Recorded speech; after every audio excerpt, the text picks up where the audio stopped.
자, 잠시 쉬었으니 다시 시작하겠습니다.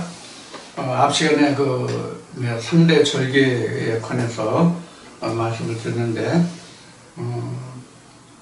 저희 집사람이 좀 혼돈된다고 이야기를 하는데, 여러분들이 그 참고를 하시려면 신명기 16장 말씀을 참고하시고, 그래서 좀 수장절 77절 이 말씀에 대해서 좀 다시 보시고, 무교절도 좀 다시 보시고, 초막절도 좀 다시 보셔서 정리를 해 주셨으면 좋겠습니다.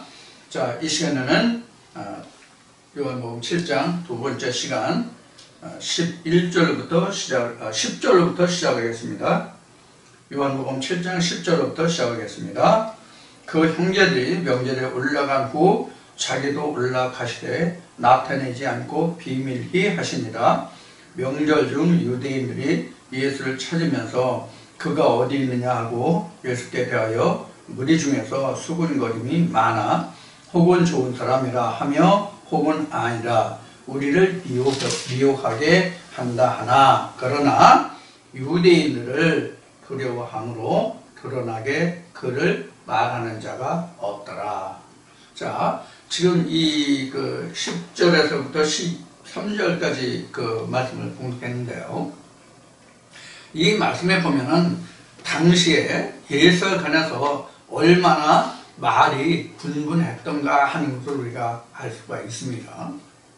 마치 우리나라 그 선거전, 또 각 나라에서 선거 유세를 할 때 서로 상대방 후보에 대해서 이렇다 저렇다 진영 간의 논리로 서로 헐뜯고 물고 먹는 그런 양상을 지금 연상케 하는 그런 정도죠. 아마 세상의 정치계에서 상대방을 헐뜯고 물고 먹는 것보다 어쩌면 종교계에서 서로 헐뜯고 물고 먹는 것이 더 훨씬 심하다고 저는 생각을 합니다. 기독교계뿐만 아니라 모든 종교계가 사실 엄청 타락해 있죠. 세상 사람들에게는 그 종교가 본이 되고 그래야 되는데, 사실 종교계가 세상 사람들에게 그 본이 되는 그런 예가 별로 없죠. 그 기독교, 불교, 여타 종교를 막론하고 다 똑같습니다. 자기들의 그 유익을 위해서, 자기네들의 단체, 자기네들의 그 세력 확장을 위해서 노력을 하고, 또 그 세력 안에서 자기의 그 권위와 물질을 위해서 고군분투해야 한다고 해도 이게 옳은 말이 될지는 모르겠는데, 사실 고군분투는 그 어떤 좋은 목표를 향해서 애쓰고 힘쓰는 모습이 고군분투인데, 그 나쁜 어떤 의미를 가지고 어떤 지향점을 좇아서 그 고군분투하는 건 사실 그 고군분투한다고 이야기하기가 좀 그렇네요.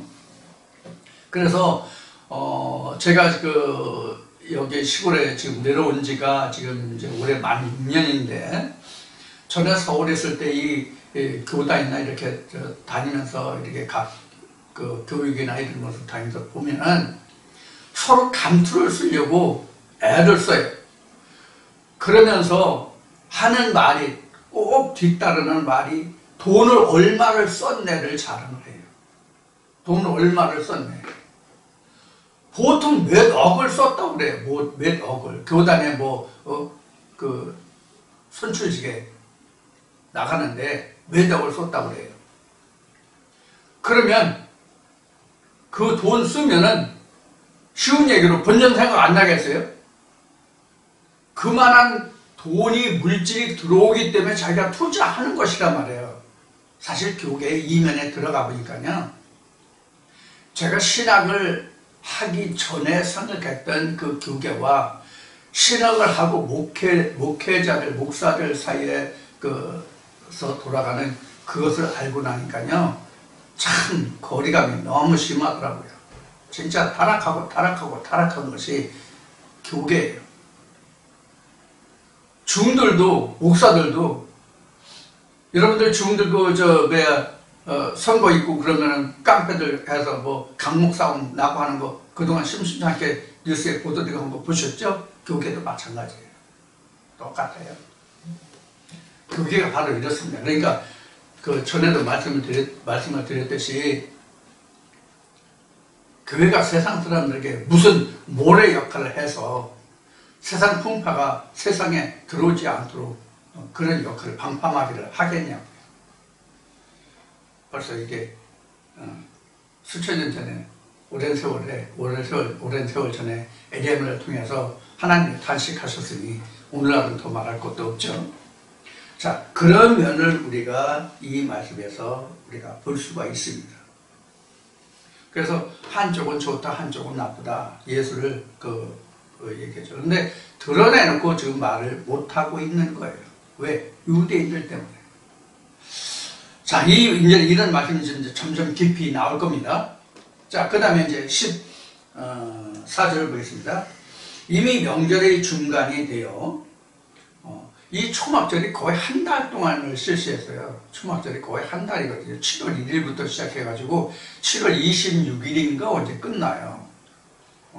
그러니까 이 초막절이 상당히 길죠. 한 달 정도니까 그 앞에 이제 7절이고 그 앞에 시작은 이제 그 앞 시간에 했듯이 이제 무교절이 이제 시작이에요. 무교절이 이스라엘 백성들의 그 달력으로 보면 아비벌 1월 달이에요.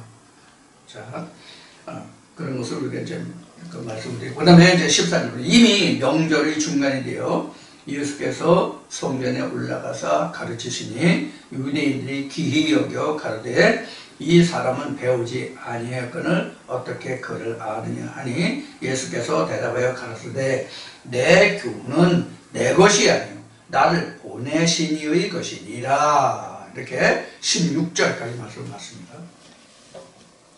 여기에 그 14절 말씀에 보면은 이제 명절에 성전에 올라갔다고 되어 있잖아요. 근데 15절에 보면은 예수가 이제 가르쳐요. 이제 예수가 가르치는, 성전에서 가르치는 걸 보고 15절에 보면 유대인들이 기이 여겼어요. 왜 기이 여겼냐는 것이, 기이한 것이 그 설명에 나오는데, 이 사람은 배우지 아니하거늘 이렇게 돼요. 이게 여러분들, 그동안 이제 저희 동영상을 보신 분은, 다른 말씀에서 이미 들어서 알고 계시겠지만, 이 배우지 아니하다 하는 것이 오늘날 우리가 제가 이 말씀 볼 때 처음 생각했을 때는 이렇게 생각했어요. 배우지 아니했다 그러니까 저가 학교에 다니지 않았는데 그럴 때 없어서 글을 읽고 쓰고 말할 수 있느냐, 쓰고 읽고 말할 수 있느냐. 그러니까 우리가 어떤 글을 본다고 하는 것은 해독까지 해야 그 글을 보았다라고 말을 할 수가 있잖아요. 해독이라는 것은 해석이란 말이에요. 예를 들어서 우리가 영어를 배웠다라고 하면 이런 예를 한번 들어봅시다.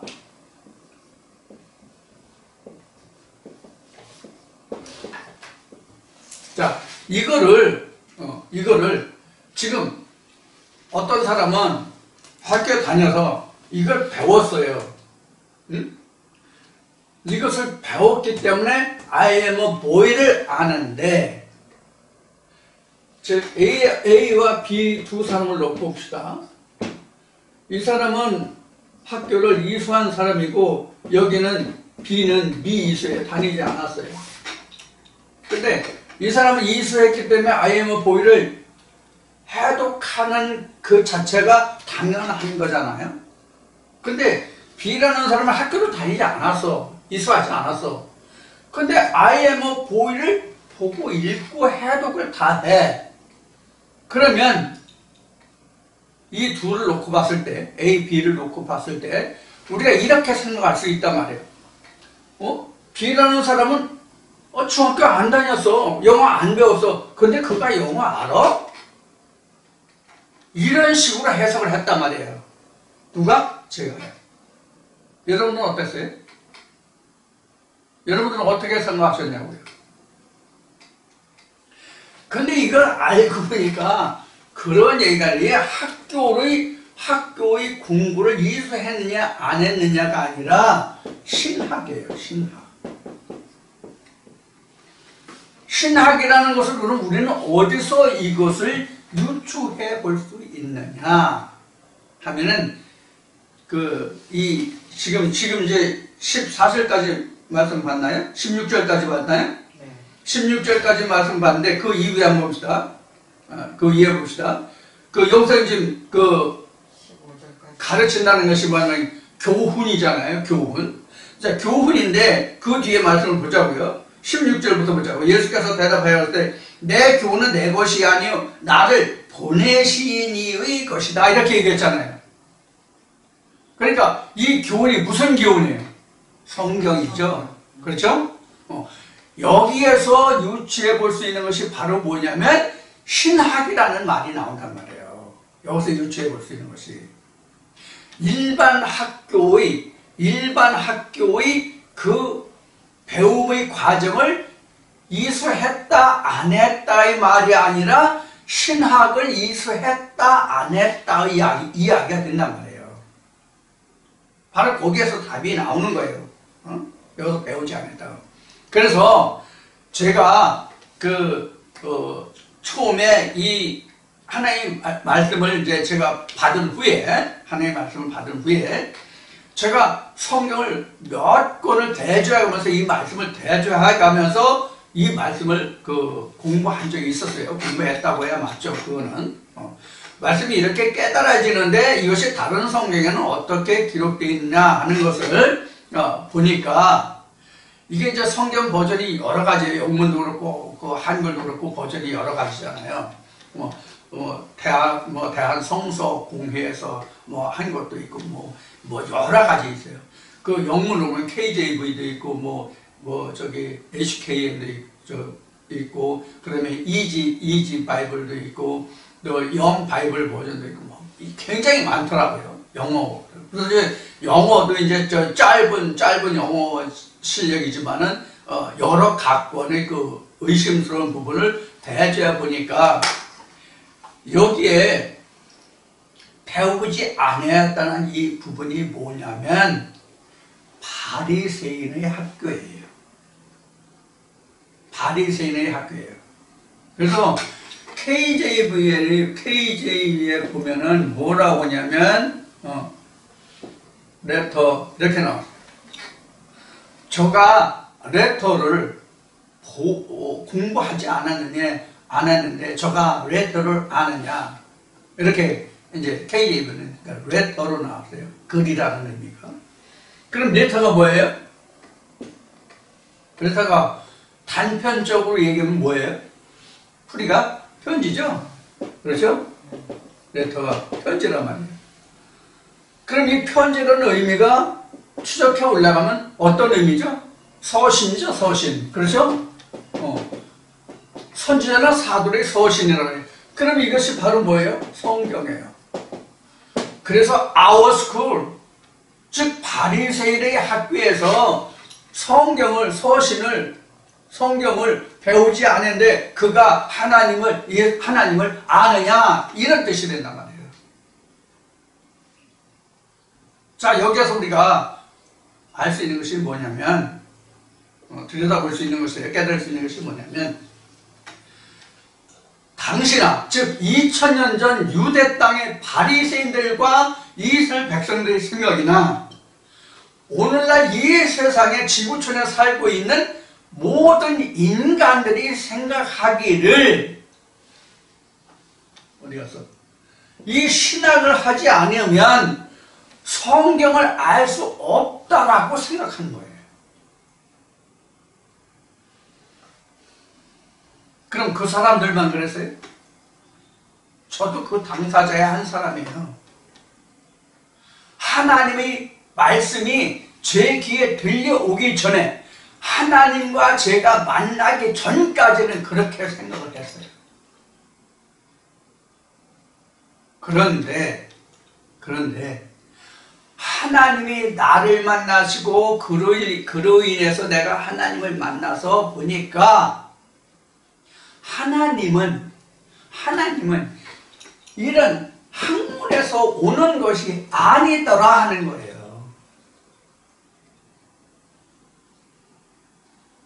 저는 신학의 바탕으로 갖추어진 목사의 가르침 아래 있다가 거기서 여러 가지 사건들을 인해서 그 자리를 떠나서 하나님의 살아계심과 그 존재 여부를 알려 하여 3년여 동안 부르짖은 결과로 하나님께 내가 발견된 바 된 것이거든요.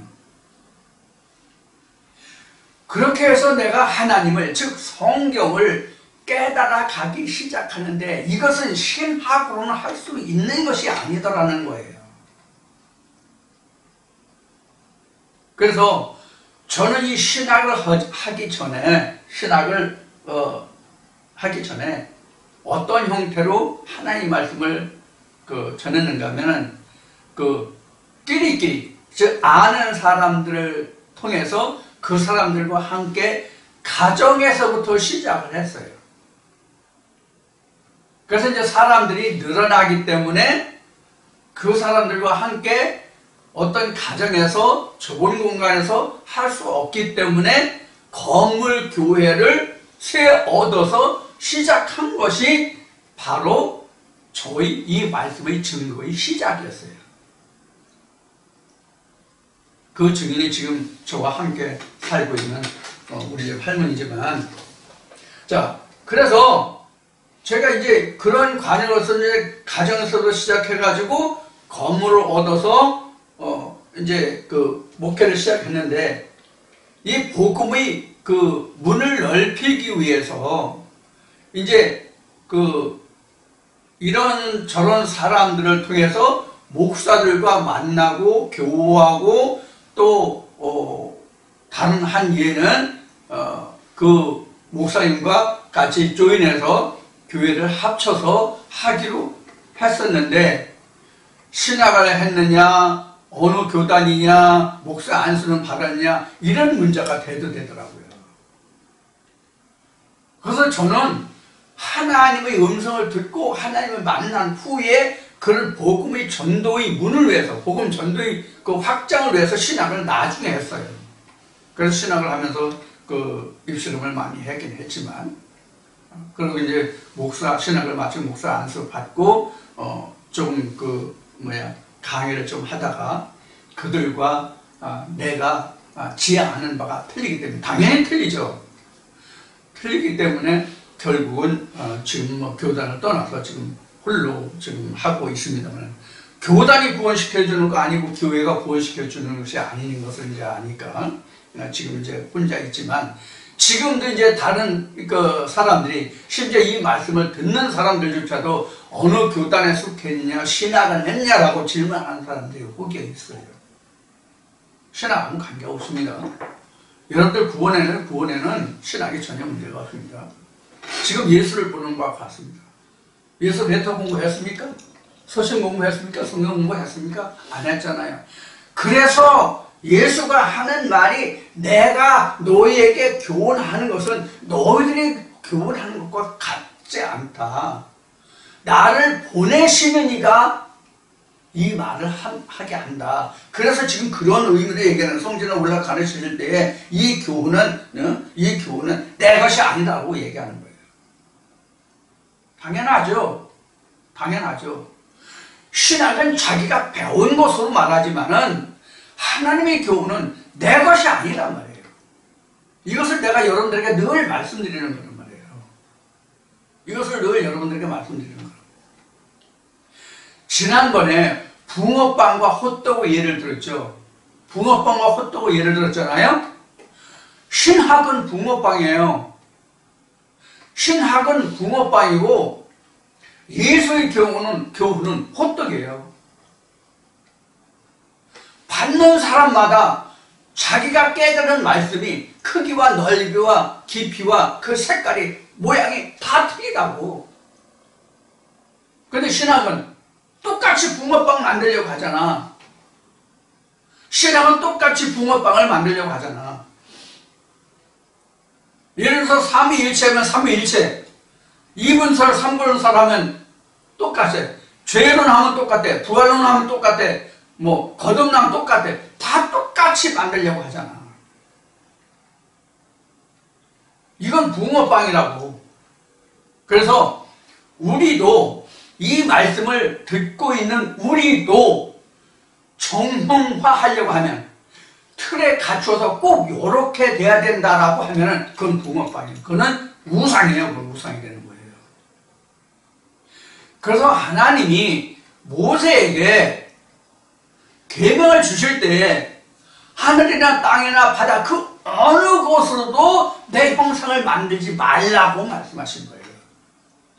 만들면 붕어빵이 되니까. 만들면 붕어빵이 되니까. 붕어빵은 우상이다 그래서. 여기서 또 여러분들 오해하실 것 같아서 또 걱정이 되네. 붕어빵이 우상이다 그러면은 여러분 또 겨울에 붕어빵 거 참 맛있는데 이거 붕어빵 먹으면 우상 먹는다고 그래가지고 또 붕어빵 또 안 먹는 일이 생길지 몰라서 또 걱정되네. 없어요. 그런 일은 없겠죠. 붕어빵 맛있습니다. 붕어빵 많이 드세요. 그 붕어빵을 말하는 것이 아니라 하나님의 말씀이 옛날 서당 훈장이 이를 가르치면서 그 사람은 혀가 짧아요. 그래서 이렇게 발음해서 켠이라고. 그래서 귀는 봤기 때문에 귀는 제대로 듣기 때문에 제자들이 이렇게 켠하는 거를 들었단 말이에요. 그래서 야 하늘 켠이 아니라 자기는 힘을 줘가지고 하늘 천 했는데 더 액센트를 줘가지고 하늘 켠 해라. 또 그 제자들은 하늘 켠이라거든. 그게 아니고 또 하늘 켠이라 한 옥타브 더 올라가. 이런 형식으로 된단 말이에요. 우리가 이러면 이게 우상이라고. 이렇게 하늘 천이라고 하면 이렇게 그냥 정상적으로 받아들일 수 있도록 이렇게 하는 거예요. 그러니까 나하고 똑같이 만들려고 하면 안 된다 그런 얘기예요. 그래서 우리는이라는 것은 그 진리예요. 이 생명의 말씀은 하나님 안에서는 정형화된 것이 없다. 정형화된 것이 없다. 정형화된 것이 없다니까 지금 얼른 생각하는 것이 외국 사람들이 한국에 와서 한국 여자들 얼굴을 구별을 잘 못한대요. 왜? 이 사람도 저 사람도 그 사람도 그 사람도 다 똑같이 보인대요. 왜? 왜 그래요? 성형수술 해가지고 그 여자가 그 여자같이 보인대. 이 태수가 만약에 지금 한국에서 이쁜 여자의 형상이다 그러면 성형외과에서 정형외과까지 가가지고 다 이런 모습으로 만들기 때문에 외국 사람이면 다 그 여자가 그 여자 같아서 구분을 못한다는 거야. 자, 이것이 바로 성경이 아니다 이것은. 근데 신학을 그렇게 만들려고 한다. 그것을 지금 말씀드린 거예요. 그래서 여기서 예수를 가르쳐서 하는 말이 예수를 가르쳐가 아니라 예수를 가리켜 하는 말이 저가 공부하지 않았는데 배우지 아니하는데 그를 아느냐 하는 것은 저가 신학을 하지 않았는데 하나님을 아느냐 성경을 아느냐 그런 얘기다. 여러분들 이해하셨죠? 그 증거가 바로 그 뒤에 나오는 말씀이 이를 증거한다. 내가 말하는 교훈이 바로 그걸 뜻한다. 그래서 17절은 사람이 하나님의 뜻을 행하려 하면 이 교훈이 하나님께서 왔는지 내가 스스로 말하는지 알리라. 여기서 중요한 게 뭐예요? 지금 저 17절에서 사람이 하나님의 뜻을 행하려 하면 이게 문제예요. 하나님의 뜻을 행하려 하면 하나님의 뜻이 무엇인지를 알아야 될 거 아니에요. 이런 의미를 제가 많은 동영상에서 표현한 것이 뭐냐면 많은 사람들이 이제 봄철이 되니까 지금 부동산 그 문제가 있어가지고 어떨지 모르겠는데 제가 젊은 시절 보면 봄과 가을의 이사 시즌이거든요. 특히 봄철이 많아요. 왜 봄철이 많냐면 학기가 시작되는 때에 학교 배정에 따라서 학교가 멀면 이사를 하는 사람, 또 하숙집을 구하는 사람들, 이런 사람들 이사 시즌이 이제 봄철이 가장 많아요. 그 다음 이제 가을철이고. 물론 이제 다른 철은 뭐 이사가 없다는 뜻이 아니라 그때가 주로 많다는 뜻으로 말씀드리는 거예요. 제가 젊었을 시절만 해도 이제 그랬었거든요. 저 같은 경우는 이제 군에서 정보 발령이 나면 계절에 관계없이 전교를 수없이 많이 다녔는데 지금 그 호적 주민등본인가 주민초본인가를 떼보면 뭐 3장인가 4장인가 돼요. 그 A4 용지를요. 자, 그런데 이렇게 뭘 말하려다 스토리를 까먹었네. 자, 이사 시즌이 이사를 많이 한다는 것까지는 했는데 여기서 뜻을 행하려면 뜻을 행하려면 해서 시작을 했는데 그 줄거리를 까먹었네요. 자, 뜻이라고 하는 것은 하나님의 뜻을 깨닫는 거잖아요. 근데 하나님의 뜻을 깨닫는 건데 이제 생각난다. 이사를 한단 말이에요. 이사를 하면은 자기가 이사한 곳에서 이제 거주하면서 이제 교회를 아직 정하지 못했단 말이야. 교회를 정하지 못해서 여러 교회를 다녀봐요. 여러 교회를 다녀봐가지고 자기 수준과 자기 마음에 합하는 교회를 선택해서 거기에 등록을 해요. 그러면 여기서 제가 뭘 말하려고 하냐면 자기 마음에 합하는 하나님을 찾아. 그러니까 자기표 하나님을 선택한단 말이에요. 자기표 하나님을. 자기 지식들이 자기 취향이라든지 예물을 보든지 설교 내용을 보든지 교회 그 형태를 보든지 간에 한단 말이에요. 그런데 제일 많이 선택하는 게 제가 겪어보니까 교세를 많이 보고 첫째 교세를 많이 보고 그 다음에 이제 설교를 보더라고요. 그 교회가 말씀은 좋더라도 자기 마음에 맞더라도 그 교세가 적으면 그 교회에서 자기가 할 일 때문에 그 교회를 선택하지 않는 경우도 많더라고요. 일이 많아진다 이거야. 그리고 큰 교회에 가야 자기가 재정적인 헌금에 대한 거죠. 재정적인 부담도 적고 신앙생활을 하기 좋다 이래가지고 대체적으로 그 교세가 좀 있는 대로 선택하는 사람들이 많더라고요. 제가 겪어보니까. 지금은 어떤지 모르겠어요. 자, 이와 같이 진짜 하나님을 찾는 것이 아니라 자기 마음의 표야 하나님을 찾아가더라는 얘기를 하고자 하는 거예요. 그게 바로 하나님의 뜻을 행하려 하면이에요. 그러니까 하나님의 뜻을 행하는 것보다는 자기가 어떤 믿음을 가지고 있고 나도 어떤 교회 다니고 어떤 직분을 가지고 있다는 것이 먼저예요. 그러니까 하나님의 뜻을 행하려 하는 것이 아니라 자기의 의를 드러내고자 하는 거예요. 이게 교회 다니는 사람들의 실상이에요. 이게 제가 겪어본 말을 말씀드리는 거예요.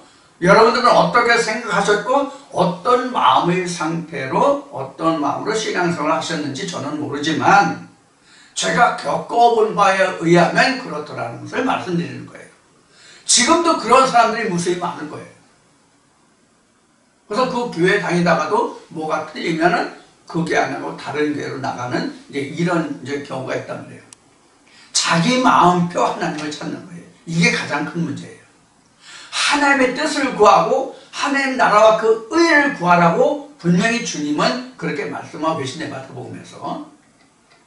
우리 인간은 자기 뜻을 행하고 자기를 드러내고자 한단 말이에요. 그래서 교회에 다니면서 조금 이제 시간이 지나고 흘러서 자기가 교회에서 어떤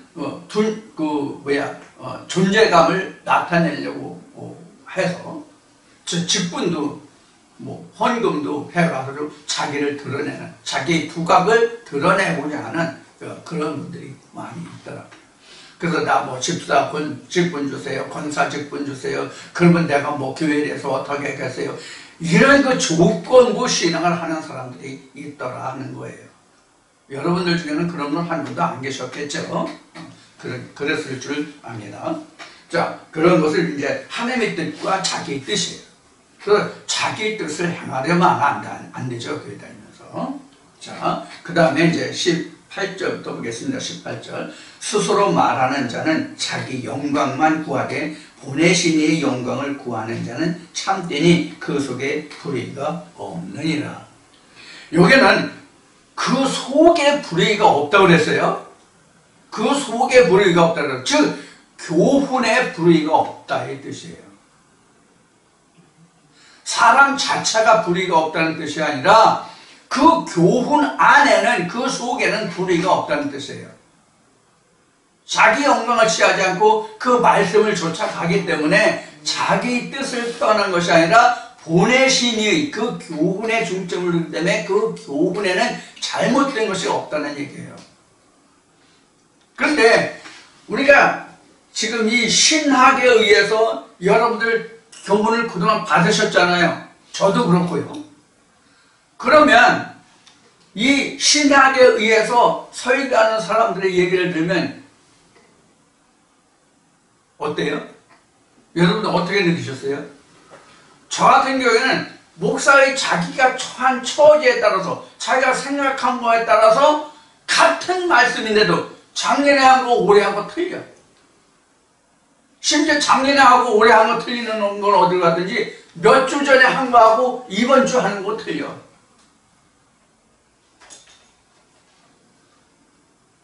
이게 바로 뭐예요? 지금 예수가 여기서 지금 지적한 거예요.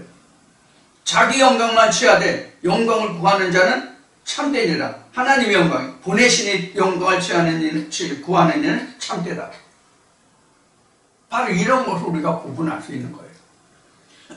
그래서 교회의 또는 목사의 처지와 형편을 따라서 말씀이 같은 말씀인데도, 같은 성경 구절을 놓고 말씀을 증거하는데도 불구하고 이때 다르고 저때 다르고 한 것을 이 사연은 뭐라고 설명했냐면 리워야다이다 이렇게 설명한 거예요. 좌우로 갔다 우로 갔다 이쪽으로 갔다 저쪽으로 갔다. 그래 리워야다이라고 표현한 거예요. 이게 이사야 28장인가 27장인가 그 기록이 되어 있죠. 리워야다요. 그런 것을 여기서 지적하고 있고, 그 다음에 19절에 보면 모세가 너에게 율법을 주지 아니하느냐, 너희 중에 율법을 지키는 자가 없도다. 너희가 어찌 나를 죽이려 하느냐. 그래서 율법이 나왔어요. 율법이 나왔어요. 이 율법이 이제 그 뒤에 가면 이제 아버지께로부터 권능을 받은 자는 나를 안다. 뭐 앞에도 나왔지만은 6장에서 여기서도 보면은 19절에 보면 모세가 너희가 율법을 주지 않느냐. 사실은 모세가 준 것이 아니라 하나님이 주신 것이죠. 하나님이 주신 것인데, 즉 모세가 율법의 상징이기 때문에 모세가 너에게 율법을 주지 않느냐. 즉 모세가 너에게 하나님의 율법을 너에게 가르쳐 주지 않았냐. 이렇게 이제 해석하는 것이 옳은 것이죠. 율법은 이제 모세도 자기 것이 아니라 하나님께 받았으니까, 우리가 이제 출애굽기에 보면은 모세가 시내산에서 하나님께 돌판에 하나님의 말씀을 받는 것을 우리가 잘 알고 있고 쉽게 그 영화에서도 보셔도 아시는 것 같죠. 그래서 지금 여기서 말하는 것은 모세라고 얘기하면서 모세가 너에게 율법을 주지 않냐는 것은 모세로부터 너희가 율법을 교훈을 받지 않았냐, 그런 의미로 해석을 해야 돼요. 그래서 받지 않았냐. 율법을 너희가 지키는 자가 없어 그래. 모세에게 율법을 줘서 너희가 율법을 교훈을 받았는데도 율법을 지키는 자가 없다, 이런 얘기입니다.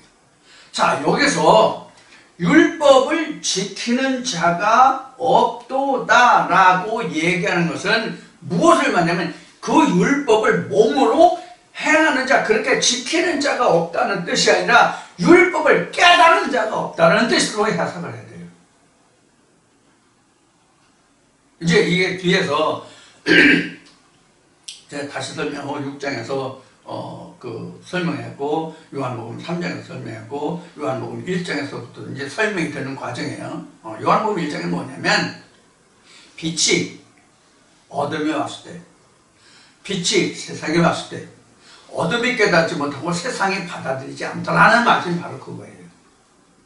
똑같은 내용이에요. 문자적으로, 글자적으로만 틀리게 표현했을 뿐이에요.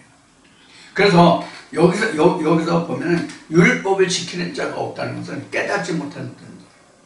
깨닫지 못한다. 자, 여기서 우리가 율법이라는 얘기가 나왔는데, 율법이라는 그 단어가 나왔는데, 이 율법의 사실은 우리가 여기서 예수가 말하기를 모세를 언급했잖아요. 모세가 너에게 율법을 주지 않냐 이렇게 나왔잖아요. 그러면 이 율법이 사실은 뭘 말하는 거예요? 율법이 뭐 1계명에 나 외에는 다른 신을 두지 말라, 나 외에는 다른 신이 없느니라 뭐 이런 계명 그게 율법이에요? 율례와 규례와 법도가 율법이에요? 이건 율법이라는 것을 다시 한번 생각해 보자고요. 율법이라는 것을 다시 한번 생각해 보자고요. 이 율법이라는 것을 우리가 다른 면으로 생각해 보면 뭐냐면 이 율법이 하나님이에요. 율법이 하나님이라고. 율법이 왜 하나님이라고 정의가 돼요? 율법이 왜 하나님이라고 정의가 되냐고. 요한복음 1장 1절이에요. 이 율법이 바로 뭐예요? 로고스잖아요. 지금 바로 앞에 요한복음 지금 7장 13절인가 4절에 보면은 저가 배우지 아니했거늘 나왔었죠?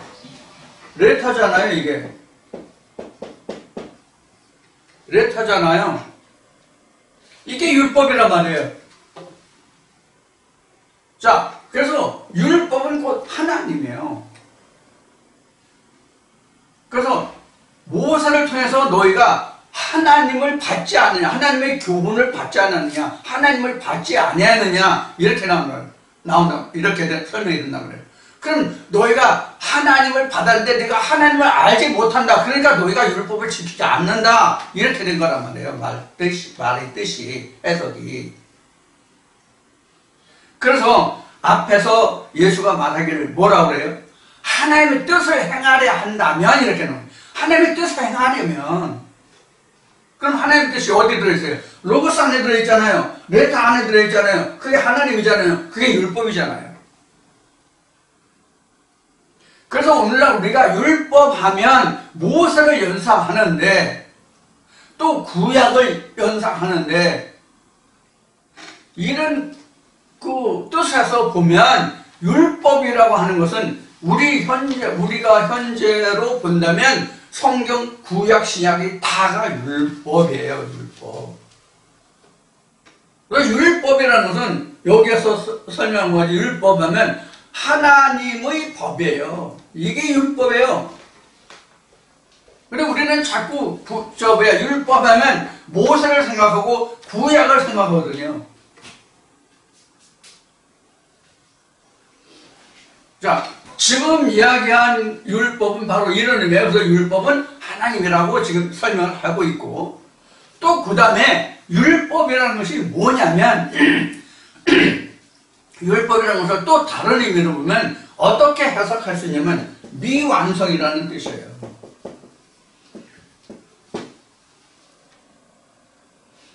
미완성이라는 뜻이 율법이에요.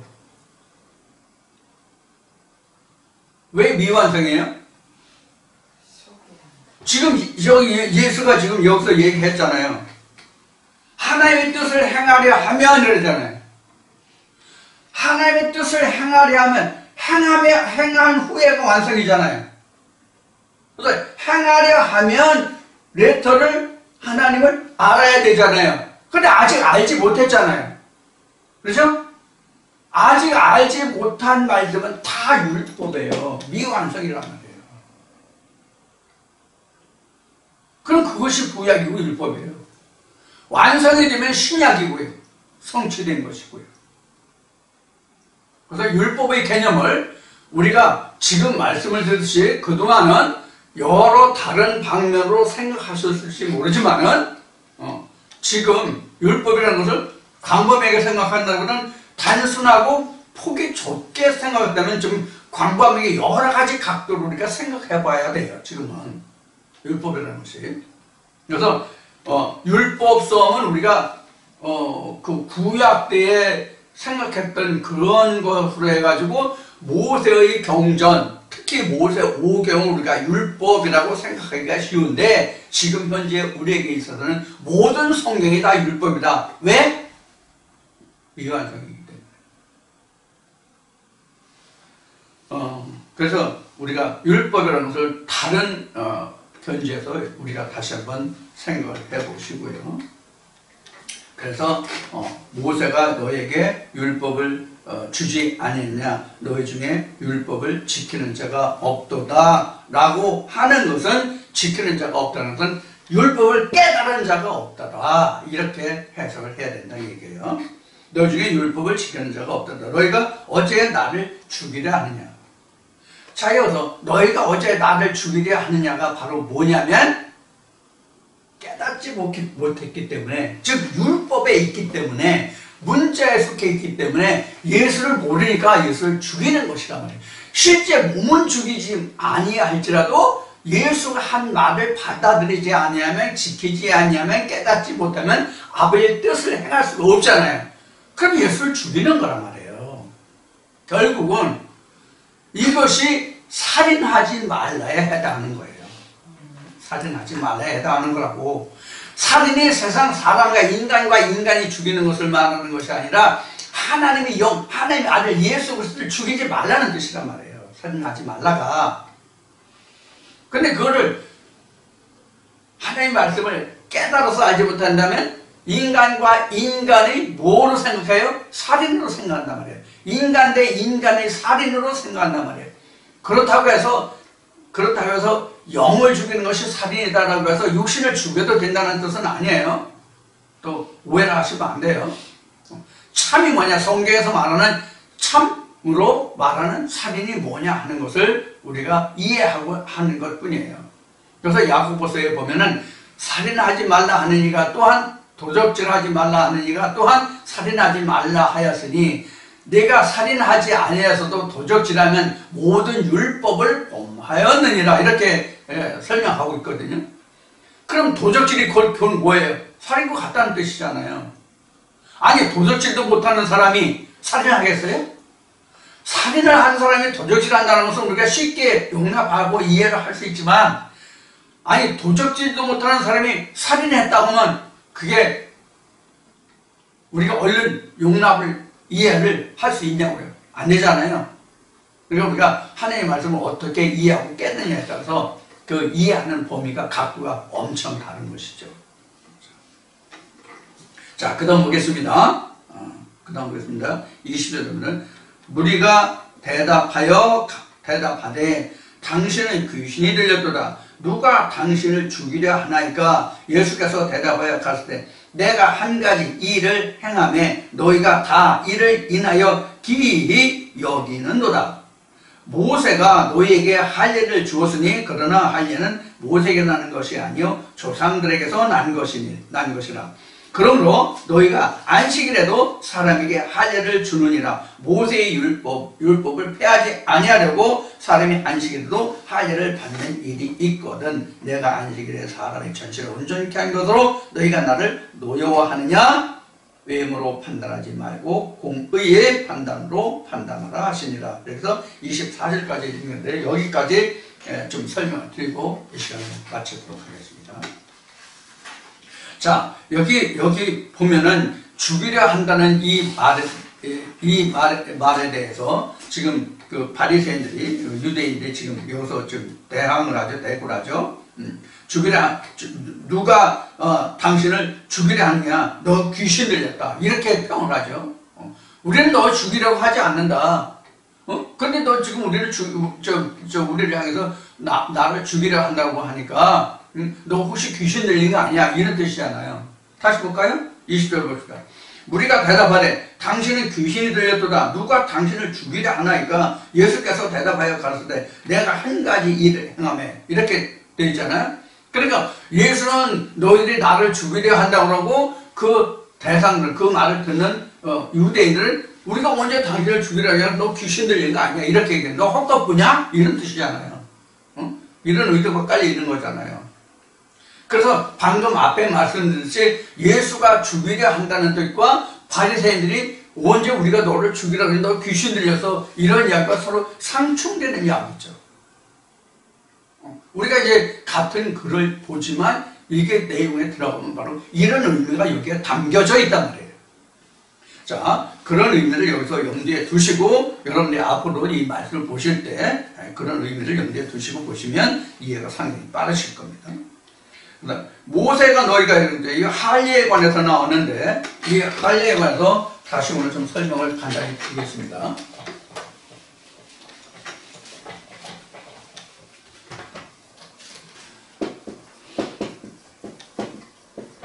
이 할례의 뜻은 우리가 투표를 잘라낸다. 남자들로 이야기하면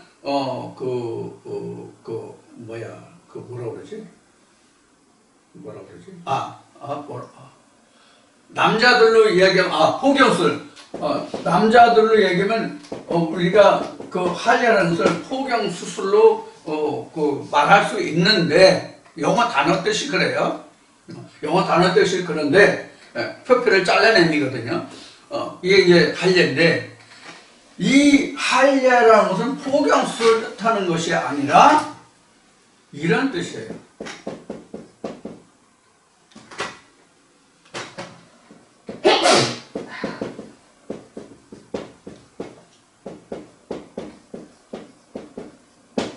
드러난 것, 숨겨진 것이 드러난 것이 할례예요.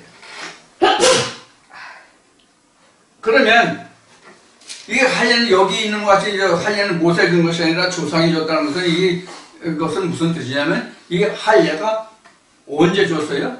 아브라함 때 이삭을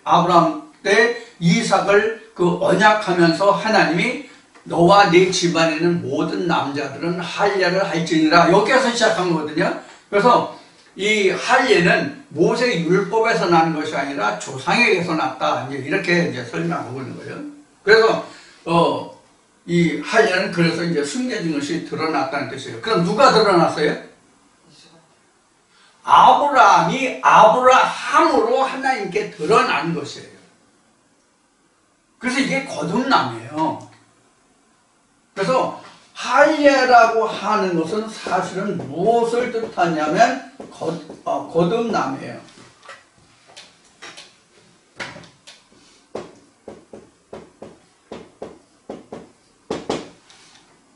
자, 이 거듭남이 되면은 어떤 현상이 일어나느냐? 계명이 돼요. 계명이 된다고. 즉 어떻게 계명이 되냐면 땅의 이름이 하늘의 이름으로 바뀌어. 하늘의 이름으로. 할례를 받으면 거듭남이라고 하는 할례는 거듭남인데 거듭남이 되면 계명이 돼. 땅의 이름에서 하늘의 이름으로 바뀐다고. 그래서 땅의 이름은 자기 아비가 지어준 아브람이잖아.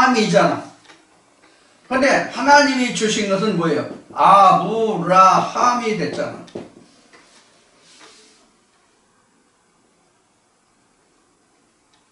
그러면 아브라함 밑에 이삭이죠? 이삭 누가 이름 지어줬어요? 아브라함이 지었어요? 하나님이 지었어요. 이삭이라고 알아. 그렇잖아요. 이렇게 바뀌는 거예요. 그래서 할례를 하면 이름이 바뀌는 거예요. 이렇게. 그럼 이 할례의 이 시작이 어디라고 그랬죠? 이 할례의 근원이 어디라고 그랬죠? 왜 우리가 할례를 받아야 되느냐 하는 얘기예요. 그 유래가 어디서부터 근원이 됐냐는 얘기예요. 창세기 1장 2절이라고 얘기했죠? 그래서 할례나 세례나 침례나 거듭남이나 제사함이나 부활이나 똑같은 이야기다. 표현만 다르다. 결론적으로는 똑같다.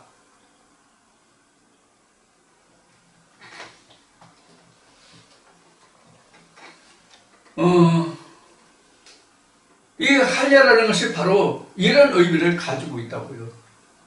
할례라는 것이.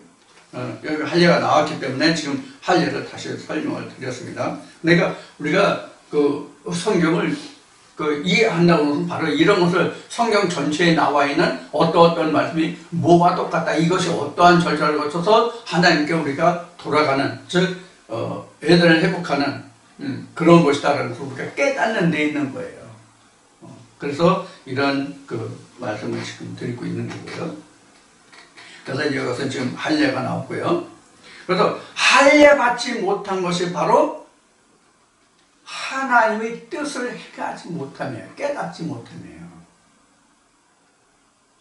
자, 그러면 할례를 누가 받았어요? 이때는 아브라함과 그 집에 거하는 남자들이 받았죠. 근데 여러분들 오늘 여러분들에게 전혀 새로운 의미의 할례를 말씀을 드릴게요. 자, 실제로 할례를 누가 받습니까? 실제로 할례를 누가 받습니까? 내가 받아요? 내가 할례를 받습니까? 오늘 서프라이즈한 거 하나 말씀드릴게요. 진짜로 할례가 무엇인지 진짜 말씀드릴게요. 지금 성경에 나타나는 할례는, 지금 설명한 할례는 다 사람에게 있어서의 할례였죠. 그렇죠? 사람에게 있어서의 할례였어요. 그런데 진짜 성경이 말하는 할례는 뭐가 할례냐?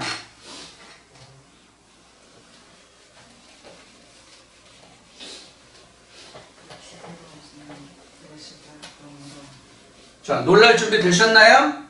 자, 초풍이 기절해가지고 넘어지면 안 돼요. 할례는 실제로 누가 받느냐? 여기가 답이에요. 숨겨진 것이 드러남. 아, 여기 지워졌네. 숨겨진 것이 드러남. 그럼 누가 할례 받았어요? 누가 할례 받았어요? 자, 할례를 받는 진짜 의미는, 성경이 말하는 진짜 할례 받는 의미는 누가 할례를 받냐면 하나님이 할례를 받습니다. 하나님이 할례를 받는다고. 무슨 뜻이 이해가 되셨어요? 하나님이 할례 받으신다고.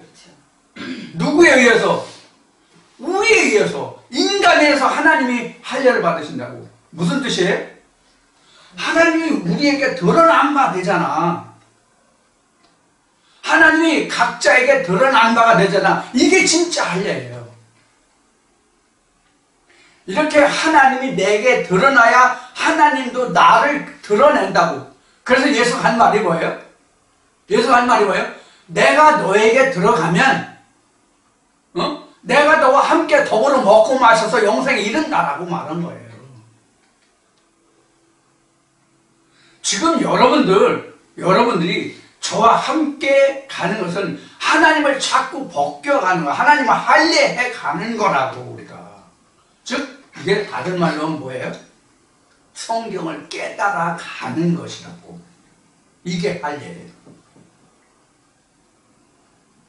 자꾸 세상의 거풀로, 세상의 사람 지식으로, 세상의 신학의 지식으로 하나님이 가려지고 것을 벗겨서 하나님의 실상을 드러내는 거라고. 예수가 이것을 뭐라고 그랬어요? 예수가 이를 뭐라고 그랬어요? 네가 나를 세상 사람들에게 드러내서 증거하면 나도 너를 내 앞에, 아버지 앞에서 내가 너를 시인할게. 이야기가 똑같은 거예요. 근데 우리는 아직까지도 할례하면, 침례하면 내가 할례받고 내가 침례받는 걸 생각하잖아. 실제로는 하나님을 할례해야 된다니까. 그래서 서프라이즈 하다고 얘기한 거예요. 놀랄 준비 돼 있냐고 얘기한 거예요. 근데 목사님, 하나님 스스로 계신다는데. 근데 놀랄 필요가 없어요. 놀랄 필요가 없어요. 왜 놀랄 필요가 없는가 하면 우리가 지금 말씀드린 것 같이 성경에 지금 숨겨져 있잖아요.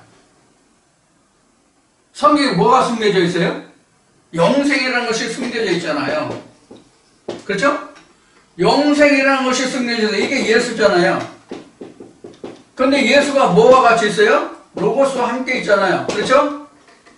로고스 속에 예수가 있잖아요. 그러니까 할례를 받는다는 것은 이 로고스, 하나님 속에 들어있는 예수를 드러내는 것이거든요. 그러니까 결국 뭐예요? 하나님이 드러나야 예수가 드러난단 말이에요. 그것을 앞에서 예수가 뭐라 했냐면, 모세가 너에게 율법을 주지 않았냐? 너희가 율법을 알았다면 나를 죽이지 않았을 것이라는 뜻이거든요. 그래서 깨달음이라고 얘기하는 거야, 할례를. 깨달음이다. 우리는 이런 과정을 거쳐서 어느 과정에 가요? 이 본체를 아는 거예요. 지금 우리 집 할머니가 얘기를 했는데 이거를 아는 거예요. 그래서 예수가 뭐라고 했어요? 나로 말미암지 않고는 여기로 올 자가 없다. 이렇게 얘기하는 거거든요. 이 속에 뭐가 있어요? 이 속에 예수잖아요.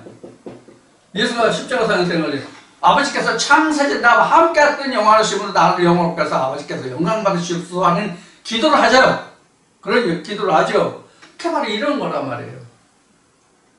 그래서 우리는 하나님을 찾고, 즉 성경 말씀의 본문 말씀 속에 들어있는, 그럼 이 성경 속에 들어있는 예수 그 영생이라는 그 실체가 왜 숨겨져 있어요?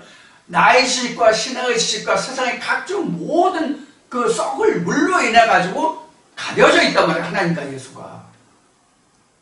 그 거풀을 자꾸 거풀을 벗겨가는 것이 할례예요. 침례예요. 이것을 부활이라고 얘기하고 거듭남이라고 얘기하는 거예요. 그래서 이렇게 거풀로 잔뜩 씌워진 속에 씌워진 나라는 존재가 이렇게 하나님 말씀 이렇게 나라는 존재를 이렇게 가려져 있잖아요. 이 거풀을 다 벗겨야만 할례라는 본체가 드러나잖아. 네?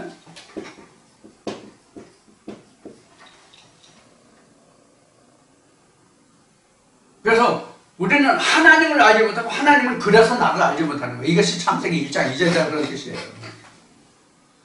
이거를 물을 자꾸 벗겨내지. 그래서 물은 그 지식이에요. 지식을 말하는 거예요. 자, 이것을 여러분들에게 오늘 말씀드리고, 그 다음에 여기 지금 안식일이 나왔는데, 이 안식이라는 것은 우리가 세상적으로 말하는 일주일 단위의 안식일을 뜻하는 거예요. 그런데 이 안식일을 세상의 일주일 단위로 정해져 있는 그 안식일을 안식일로 해가지고 이스라엘 백성들이, 유대인들이 이 날짜를 굉장히 엄하게 지켰잖아요. 지금은 우리가 안식 후 첫날이 지금 안식일이죠. 지금은요. 그렇죠? 원래는 토요일이 안식일이죠.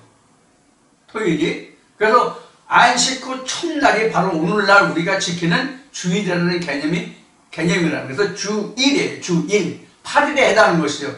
안식 후 첫날이니까 8일째잖아요. 일주일이 8일이니까. 7일이니까. 그래서 안식 후 첫날이니까 오늘날 우리가 지키는 이 안식일 사실은 8일에 관한 거예요. 8일이라고 하는 것은 무엇을 의미냐면 이삭이 나음을 받아서 8일 만에 할례를 받은 것과 똑같단 말이에요. 그래서 안식 후 첫날이라고 하는 것은 바로 어떤 진짜의 성경의 의미가 있냐면 아버지 보좌가 안식 후 첫날이에요. 그래서 여기서 지금 안식이라고 하는 것이 여기에서 지금 기록한 안식일과 오늘날 우리가 생각하는 주일의 개념과는 좀 차이가 있다 하는 것을 우리가 염두에 둘 필요가 있습니다. 그래서 안식일에 할례를 받는 사람이 있거든. 내가 안식일에 사람의 전신을 온전케 하는 것으로 너희가 나를 노여워하느냐, 이렇게 말하면서 의무로 판단하지 말고 공의로 판단하라 이렇게 되어 있어요. 자, 그러면 여기서 안식일에 온전케 한다 하는 얘기는 어떤 의미가 들어있어요? 어떤 의미가 들어있어요? 우리가 안식일이 아니면 우리가 온전함 받을 수 없다는 것을 우리가 알아야 돼요. 왜 그러면 안식일이 아니면 우리가 온전함 받을 수 없느냐? 안식일이 뭐예요? 안식일이 뭐가 안식일이에요? 안식일이 뭐가 안식이라고 여러분들 생각하시냐고. 안식이라는 것은 원래가 지금 말씀드린 것이 안식 후 첫날, 즉 아버지의 보좌가 안식이래요. 그럼 세상에는 안식일이 없죠. 그런 의미를 하면. 그러면 안식일의 온전함이라는 것은 뭐냐면 하나님과 내가 같이 만나서 예배하는 날이 안식이래요. 그러니까 하나님을 만나는 날이 아니면 내가 온전을 받을 수 없잖아요. 하나님을 만나지 않으면 내가 온전을 받을 수 없단 말이에요. 즉 아버지 뜻을 이룰 수 없단 말이에요. 아버지를 만나지 못하면 아버지 뜻을 알지 못하니까. 네? 그래서 그날 온전히 함을 받는 거예요. 여러분들도 지금 제가 증거해드리는 말씀드리는 이 말씀을 통해서 여러분들이 안식일이 되지 못하면 여러분들은 하나님의 뜻을 이루지 못한 거예요. 그러니까 안식이라면 내가 온전함을 받을 수 있다. 그러니까 안식일이라는 것은 뭐냐면 워십이에요. 예배예요. 그럼 예배가 뭐가 예배예요? 아버지와 아들이 함께하는 그 시간이 예배거든요. 그게 워십이거든요. 건물의 교회에 나가서 어떤 형식과 그 예배 순서 절차에 따라서 찬송도 하고 말씀도 봉독하고 설교 듣고 하는 게 예배가 아니라 그런 과정을 통해서 내가 하나님을 만나느냐 못 만나느냐의 관계가 예배란 말이에요. 그게 안식이란 말이에요. 그게 온전히 감을 받는 날이란 말이에요. 즉 하나님의 뜻을 성취하고 이루는 그 시간이 바로 안식이란 말이에요. 그래서 여기서 온전히 한다라는 말이 나온 거예요. 무슨 뜻인지 이해가 되시나요? 그러니까 우리가 성령이 교회에 들어가시는 말씀을 내가 들을 수 있으면 하나님을 만난 거고 그때 내가 온전함을 받는 거고 그때 내가 예배가 되는 거예요. 요한복음 4장에서 신령과 진정한 예배가 나왔죠. 때와 장소가 아니라 예수 그리스도를 만난 그때.